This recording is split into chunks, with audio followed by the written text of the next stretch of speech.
Welcome to this week's edition of In the Clubhouse with EMD Baseball. I'm Andy Kirikides, joined by my wonderful co-host, Keith Glasser. How we doing? Great. How are you? Emergency press conference here. No, not really. But we did want to, there was some news that came down the pipe. Obviously, a lot of the big talk across NCAA athletics, not just baseball, but obviously we focus, more on baseball. Although I do think that what we talk about is broadly applicable to a lot of things. But you've got all this roster limit and NIL revenue sharing litigation that's in court right now. So on October 7th, regarding the House versus NCAA, if you're looking to get a little bit more information beyond what we're about to tell you, go ahead and Google that. It is the House versus NCAA litigation. They have preliminary approval of a settlement that has been granted by one of the, I think it's a district court in California. Don't quote me on that, but it is the litigation is happening in Northern California. High level of this. This is basically a response to 3 separate antitrust lawsuits. You can look into those. This goes all the way back to like Ed O'Bannon. Some of the big ticket items that are in here beyond the scholarship limits. Most of this is actually focused on money. And not the actual rosters and scholarship limits, but you've got a $2.8 billion payout, which is kind of the headliner for the retroactive payment of student athletes, where student athletes will be able to apply. If you graduate in 2016 or later, you have the ability to apply to get a distribution of that $2.8 billion. Roughly, they're saying if you were they're terming it like an employee of the school, right? So not everybody who played college sports is getting a piece of this pie. I can tell you that. That's a big piece of it. Then there is hashing out a revenue sharing model between the school and the player. There's all kinds of numbers thrown out in this. Looking at like $21 million per school is going to be pitched in is kind of some of the rough numbers. But essentially they're trying to hash out a revenue sharing model so that all the NIL money isn't coming from these NIL collectives. Some of the other information that they're trying to hash in there is they're trying to frame up some regulation on how the NIL money is not only distributed, but defined. Right now, it's kind of the wild, wild west. There's people from all over the place paying. The spirit of the NIL was that players would be compensated for services in relation to their name, image, and likeness, car dealership stuff, local business, yada, yada. And it's really just turned into writing paychecks to athletes based on how much you deem them to be worth, given your particular situation, particular program. So that's the high level. The other portion of it is this new idea of scholarship caps versus roster limits. So previously, sport like baseball, you had a roster limit, but it was more defined by your scholarship cap. You had 11.7. Now, what is likely to move forward, and this, while it's not, the ink has not dried, it is expected that if anything does go through for the 2025-2026 athletic season, that it will be the scholarship caps in the roster numbers. So for baseball, it would be 34. Some other things to keep in mind before I kick it over to you, Coach, is there are some question marks and some things that need to be resolved here. One of which is Title IX. There's layers to the Title IX. Some of it has to do with the roster limits. Some of it has to do with the revenue sharing, because as you can probably imagine, football and men's basketball are the 2 biggest revenue generating sports in NCAA sports. So it's estimated that roughly 90% of the revenue is going to be generated by those sports and would be distributed to those sports, which gets you into the conversation of, well, how are the women being compensated? So that's part of it. Another thing that is yet to be resolved that is on the docket via the athletes at Dartmouth is the idea of potential student athlete unionization. That doesn't seem to be a hot topic item, but it is something that's being discussed. A couple other things popped up that are really interesting, and I think we can take a couple minutes to talk about these, but it's proposed that there would be a new redshirt rule. some sports have a redshirt rule right now where you can play a percentage of a season and still get your redshirt year because of injury or because of you can just declare a redshirt because you didn't play a lot. Right now for baseball, if you pinch run, your season is a season. And if that's all you do, your season is wash. You lose your eligibility. So I think that would be a welcome rule change for a lot of people, that you don't burn a year on a kid who throws one inning and then gets hurt type of thing. The other one that I think is a little bit more contentious is there is discussions of getting rid of the national letter of intent, which essentially is the only binding agreement in this whole process. So with that being said, I think the most relevant portion of this, because the revenue sharing and the NIL money is going to be reserved for a very small percentage of baseball players. I think the more relevant topic is the scholarship caps and the roster limits. We've spoken to a lot of coaches, several dozen across the Division I landscape where this is, ultimately going to be impacted the most. And we're hearing some pretty consistent thoughts and some pretty consistent concerns. So with that, I'll kick it over to you, Coach. Yeah, I think the roster limits and the scholarships are certainly going to be the things that everyone is going to be waiting on before they really start making a lot of decisions on what they're doing moving forward with recruiting classes. You have a max of 34, and we're still kind of unsure as to when does that 34 have to be declared? Does it have to be declared in the fall? Is it declared in the spring? Can you have more people in the fall? What does that look like? And until that's kind of ironed out, the scholarship stuff, there's a lot of questions there, and a lot of it obviously is surrounding Title IX, and also the capability of schools to be able to fund however many scholarships it is that schools are going to deem for each sport. You mentioned this at the top of the show. It's not just baseball. This is every sport. So every sport has seen scholarship increases. And if, I've talked to some coaches who are like, yeah, we have the funding to go full for everything, but we wouldn't be in compliance with Title IX. We'd have to whack 6, 7 sports, which they don't want to do, right? That's not something that they legitimately want to do. And I think the other thing is that, the conferences are ultimately going to be the ones that step in and say, these are going to be max scholarship opportunities for each sport, because you're going to have schools in conferences that do have the capability of fully funding, or, bumping that number from 11.7 to 23, in other schools that aren't even fully funded right now that are barely going to be able to get to 12.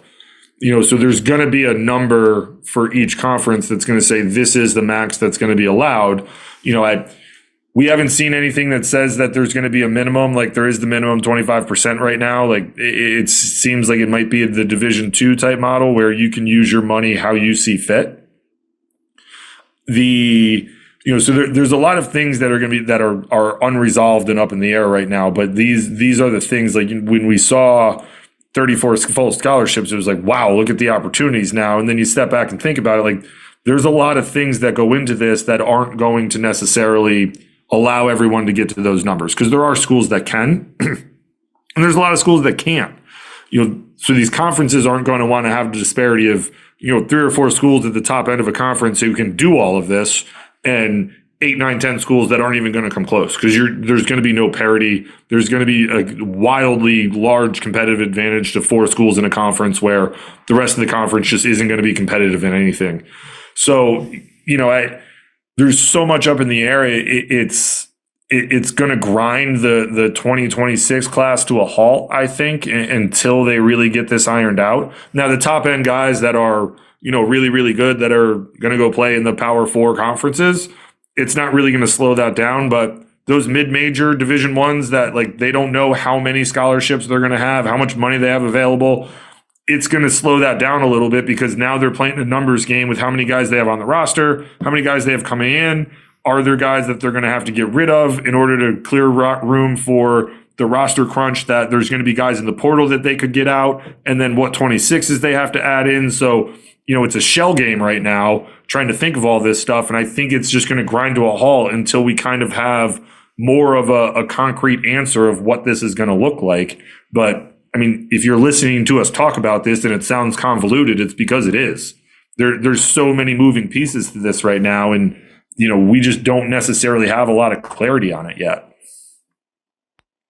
Yeah, I think the two big takeaways I have is that even you just take the SEC as a conference, like it's expected that those schools they're not going to do the full 34. So if they're not going to do the full 34, not everybody else is. All right. And I know, I wouldn't say for a fact, but based on conversations that there are schools in other Power Four conferences that we've talked to that they do not expect to see any significant increase in the scholarships that are going to be allotted. Right. But that's going to happen, to your point. I think it'll be a conference thing.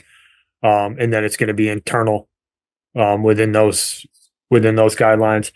Talking to coaches, I think the biggest question they have is the timing of the 34, because it really does impact what you do, right? If you can only bring 34 guys on campus, that's way different than what we're operating in right now or what we've ever operated in, right? The roster limit of 34 is not new to the vast majority of guys coaching at the Division I level. Like 2019 or 2018, I think was the last season. Or 2019 was the last season, excuse me. We had 35. So like the number 34 isn't foreign to guys, right? Operating with a roster that size is not new. What is new is that coaches are used to be able to bring on 45 guys onto campus, and then you get down to your 34, come springtime. What is that going to look like?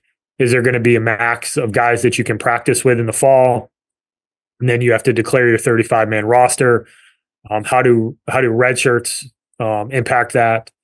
So that seems to be the biggest concern from coaches. The scholarship stuff seems to be kind of a moot point. They'll get their directive from the school or the conference on how many they have. They'll operate with a slightly different budget potentially. I think many schools aren't. You're not going to see a change at all for the vast majority of Division I. But that roster limit, to your point, that throws a wrinkle in things because, and you've seen it the last couple months. You're going to see it here in the next couple weeks. Kids are going to be getting decommitted, or as we like to lovingly call it, getting dumped, because they're trying to get down to what that number is, because there's not a coach that we have talked to that is not fully anticipating this being the way forward for next fall. Bare minimum next fall, definitely for when that 2026 class gets on campus is the anticipation. So, but most schools are making preparations for that roster to be cut down, starting with next fall. So it's, to your point. And again, to reiterate, we don't even know what that number is right now, because the roster limit is 34, but when does that have to be declared? Like right now, under current rules, you can have as many as you want in the fall. You just have to declare 30 or 40 now before your first game. So what is this rule going to do? And if you're not going to have 34 full scholarships, that would, okay, we can, I think coaches could live with that. But if it's not going to be 34 full, and that's our roster limit, what does the fall look like? Can we have 40 in the fall and then we redshirt 6 guys? Because inevitably you're going to have a couple guys that are probably going to be injured and out for an extended period of time. You redshirt them, like that gets your number down to 37. And then you have 3 guys. Okay, like do you have to cut 1 or 2, or do you redshirt them and their freshman arms that might be really good next year? And you take that time to develop them over the course of the year. Like, what does this look like? And again, it's so convoluted and up in the air that, it's hard to, kind of navigate that stuff under the current landscape. And it's not just us talking about this that's frustrated, or people like us who work with student athletes. It's the coaches too, that, they're trying to build rosters and compete and do this for their livelihood, and they don't have answers either. And to be clear, it's not just baseball. This is every sport that this is happening to. We talk about it in the context of baseball, but this is happening in football, in women's lacrosse, in men's lacrosse, in soccer, and across the entire spectrum of sports. This is happening everywhere. So it's not just specific to baseball, but because we talk about it here, this is obviously what we focus on. Correct. Anything else you want to add? We're definitely going to come back to this at some point. As we get updates, as we hear new news, as we communicate with coaches, like we'll be sure to, try to get that to as many people as we can. But this is obviously, it's a concern for a lot of people, or at least an area of interest at bare minimum. Yeah, I think the more clarity we get, the more we'll kind of do use one of our shorter podcast weeks for this stuff. The other thing, and obviously the red shirt stuff is interesting to see what happens there, and like getting rid of the NLI is a wild thing to me. So we'll see how that kind of plays out too. But that was I didn't know that was really on the table until I read that tweet this morning, and we kind of talked a lot of this through. So more information to come, and as it gets disseminated, we'll certainly talk about it and get it out there. But I think we hammered the kind of the scholarship piece, which is one of the bigger things that's going on right now that we need to work through with what's going on with the rule changes from the NCAA. We will keep you updated to the best of our knowledge. Feel free to Google this on your own to get sped up on it. But I think we covered the crux of it as far as baseball goes. It's certainly going to be impactful.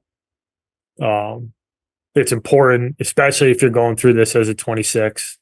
It's important to understand what's going on, because even if you're not a Division I player, this does have trickle-down effect in the grand scheme of things with the roster cut. So it's important to understand what's going on in the landscape. It's important to understand that even though it may not directly affect you, there will be some trickle-down across the recruiting landscape that's important for people to understand. So